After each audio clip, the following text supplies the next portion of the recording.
नमस्कार साथियों इस टॉपिक में आज जानेंगे आप जिला सत्र न्यायालय के बारे में, जिला सिविल न्यायालय के बारे में, राजस्व न्यायालय के बारे में और चकबंदी न्यायालय के बारे में। इससे आपको ये समझ में आ जाएगा कि हमें कब कौन किस न्यायालय में जाना है, जिससे आपको जल्दी न्याय मिल सके और आपको ये भी पता चले कि भाई हमारा केस किस न्यायालय का है। ठीक है ना। अगर आप उसी न्यायालय में जाओगे, दावा करोगे, तो आपको जल्दी न्याय मिलेगा, आपका पैसा बचेगा, समय बचेगा। क्योंकि मान लीजिए आप गलत न्यायालय में चले गए, बाद में फाइल रिजेक्ट हुई या स्टे नहीं मिल रहा, कोई काम ही नहीं हो रहा, तो दिक्कत होगी। ठीक है, चलिए मैं आपको बता रहा हूँ। और अगर आप कोई भी विशेषज्ञ द्वारा कानूनी सलाह लेना चाह रहे हैं तो हमारा कॉन्टैक्ट नंबर वीडियो के डिस्क्रिप्शन में मेंशन किया गया है। साथियों सबसे पहले जिला सिविल न्यायालय और जिला सत्र न्यायालय में समझ लीजिए। जिला सिविल न्यायालय को इंग्लिश में कहते हैं डिस्ट्रिक्ट सिविल कोर्ट, या कह सकते हैं उसे व्यवहारिक न्यायालय। ठीक है, और जिला सत्र न्यायालय को कह सकते हैं आप डिस्ट्रिक्ट सेशन कोर्ट। के बीच मुख्य अंतर एवं उनके क्षेत्राधिकार में, यानी कि वे किस तरीके के मुकदमों की सुनवाई करते हैं। सबसे पहले तो ये दोनों एक ही परिसर में होते हैं, एक ही बिल्डिंग में। जब भी आप डिस्ट्रिक्ट कोर्ट या सिविल कोर्ट जब आप जाएंगे अपने ज़िले के, तो वहाँ पे लिखा होगा जिला सिविल एवं दंड न्यायालय, मतलब जिला न्यायालय एवं सत्र न्यायालय। ठीक है ना, वो लिखा होगा जिला न्यायालय एवं सत्र न्यायालय या जिला सत्र न्यायालय। ठीक है, ऐसे लिखा होता है। ठीक है ना, तो एक ही परिसर में होते हैं, एक ही बिल्डिंग, एक ही स्थान पर, लेकिन उनका काम अलग अलग होता है। ठीक है ना। जैसे जिला सिविल न्यायालय का काम क्या है। ठीक है, मैं एक चीज़ और कहूँगा साथियों, अगर आप जूनियर एडवोकेट हैं तो आप कोर्ट ड्राफ्टिंग एवं नियम ई बुक ले सकते हैं। इसमें आपको सब कुछ मिलेगा। कोर्ट केस, वाद पत्र, न्यायालय का चयन कैसे करें, वाद तत्व, मूल्यांकन, अंतोष, धन अधिकारिकता, कौन सा केस किस न्यायालय में जाएगा। ठीक है, स्टे, दाखिल खारिज, रजिस्ट्री कैंसिलेशन, कब्जा हटवाने के लिए संशोधन, कब्जादारी की बेदखली, घोषणात्मक वाद, इसमें सभी आपको ड्राफ्टिंग मिलेंगी, नियम मिलेंगे। तो अगर आपको लेना है स्क्रीनशॉट ले सकते हैं। व्हाट्सएप नंबर हमारा ये दिया गया, ये फीस है 390। ठीक है, आते अपने टॉपिक पर। तो देखिए जिला सिविल न्यायालय में क्या होता है। यह न्यायालय दीवानी मामले, सिविल केसेस की सुनवाई करता है। दीवानी मामले वे होते हैं जिनमें व्यक्तिगत अधिकारों एवं विवाद से संबंधित होते हैं। ठीक है, मतलब अधिकार से संबंधित। जैसे मान लीजिए कि आपने जो है, मान लीजिए हमें कोई ख़राब चीज़ दे दी। ठीक है, तो ऐसे में मैं मान लीजिए सिविल कोर्ट जाऊंगा। आप मेरी ज़मीन हड़प रहे हो तो मैं सिविल कोर्ट जाऊंगा। आपका हमारा ज़मीन का डिस्प्यूट है तो मैं सिविल कोर्ट जाऊंगा। संपत्ति संबंधी विवाद हो गए, ज़मीन, मकान, अन्य संपत्ति पर मालिकाना हक को लेकर झगड़े हो गए। लेकिन ध्यान रहे साथियों, यहाँ पे अपवाद ये है कि कृषि ज़मीन मामले हैं, राजस्व वाले मामले हैं, लगान वाले मामले हैं, या ऐसे मामले हैं, तो वो आपके राजस्व न्यायालय में जाएंगे। ध्यान रखना, राजस्व न्यायालय में, सिविल न्यायालय में मत जाइएगा। केस भले ही डाल सकते हो लेकिन टाइम लगेगा, पैसा बर्बाद होगा। ठीक है, बाकी आपका पैसे से जुड़ा मामला है, ठीक है, कर्ज लेन देन से रिकवरी वगैरह, तो ये सब कहाँ जाएंगे, सिविल न्यायालय। पूजा का अधिकार है, सिविल न्यायालय। ठीक है जी। अब आता है सेशन न्यायालय, सत्र न्यायालय। ठीक है ना। अब देखिए यहाँ पे सिविल न्यायालय में परिवारवाद, फैमिली हो गए, तलाक, बच्चों की कस्टडी, विरासत मामले, इन मामलों में न्यायालय का लक्ष्य विवाद का समाधान करना होता है, न कि किसी को सजा देना है। अदालत आमतौर पर मुआवजे एवं विवादित संबंधित के अधिकारों पर फैसला सुनाती है। तो आपने समझा सिविल न्यायालय और सिविल न्यायालय के मैटर। अब साथियों क्या होता है जिला सत्र न्यायालय। जिला सत्र न्यायालय, ठीक है ना। अब देखिए यह होता है फौजदारी मामलों में, जैसे मान लीजिए क्रिमिनल केसेस की सुनवाई करता है। ठीक है, मैं यहाँ पे एक बहुत ही ज़रूरी चीज़ बताऊँगा साथियों आपको, कि कई मामले ऐसे होते हैं जो सिविल में भी चलेंगे एवं जो आपके क्रिमिनल में भी चलेंगे। उदाहरण में अभी दे देता हूँ मैं। ठीक है, फिर समझाऊंगा जिला सत्र न्यायालय।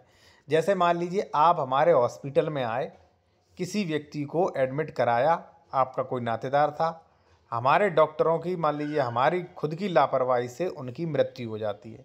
तो इसमें दो बात चलते हैं। एक तो लापरवाही से जो मृत्यु हुई उसमें मिलेगा दंड, तो वो जा सकता है आपका सत्र न्यायालय में। और जो लापरवाही से मृत्यु से जो मान लीजिए आपकी जो नुकसान हुआ है, लॉस हुआ है, तो वो आपका सिविल के कोर्ट में जा सकता है।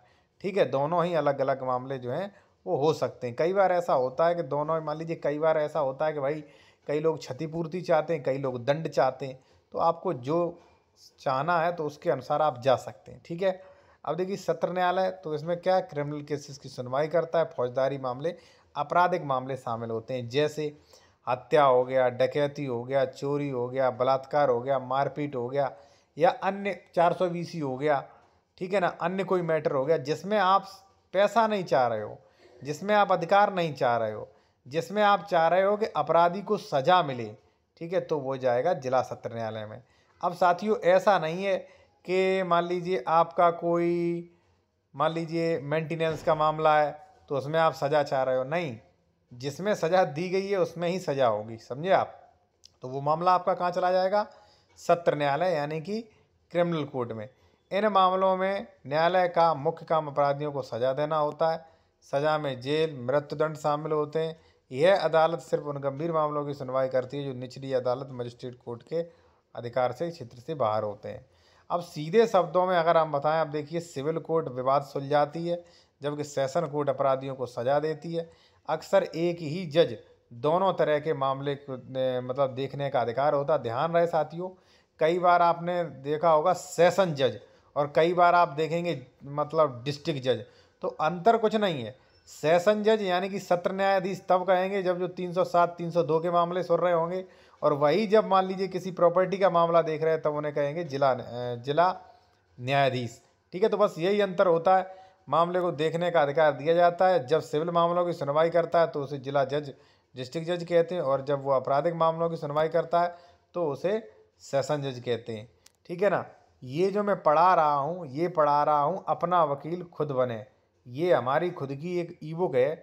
इसमें आपको FIR, अपराध FIR निरस्त करवाने, गिरफ्तारी संबंधी अधिकार, वारंटी, पॉस्को, SC/ST एक्ट, जमानत लेने के अधिकार, कब्जा हटवाने के नियम, वसीयत, दान पत्र, इसमें सारी वो चीज़ मिल जाएंगी जो एक नॉर्मल व्यक्ति को कभी ना कभी ज़रूरत पड़ती हैं। तो अगर आप एक नॉर्मल व्यक्ति हैं तो आप ये ई बुक ज़रूर लीजिएगा। आप स्क्रीनशॉट ले लें, व्हाट्सएप नंबर ये दिया गया, फीस हमारी ये है, आपको PDF सेंड कर दी जाएगी जो कि 112 पेज की है। ठीक है ना, इसमें आपको इतनी जानकारी मिल जाएगी भाई। अपने देखिए क्या है कि आप LLB तो नहीं कर सकते लेकिन कानून की जानकारी तो रख सकते हैं। ठीक है, इसलिए मैंने ये ई बुक बनाई, इसमें सारे हमने डाले किसी भी अधिकारी के खिलाफ शिकायत कर होने वाले अधिकारिता क्षेत्र के बारे में। ठीक है, अब साथियों हम 2 टॉपिक और रह गए।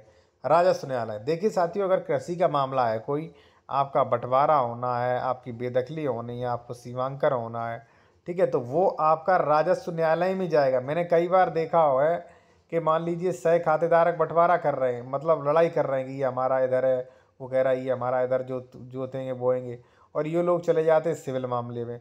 मान लीजिए गलत कुरा बना दिया, अब स्टे लेने चले गए सिविल मामले में, सिविल कोर्ट उसमें क्या कर लेगा, उसमें कुरा कैंसिलेशन का पावर जो है अगर SDM ने बनाया तो कलेक्टर को है, ठीक है, मंडलायुक्त को है, तो उसमें सिविल कोर्ट क्या करेगा।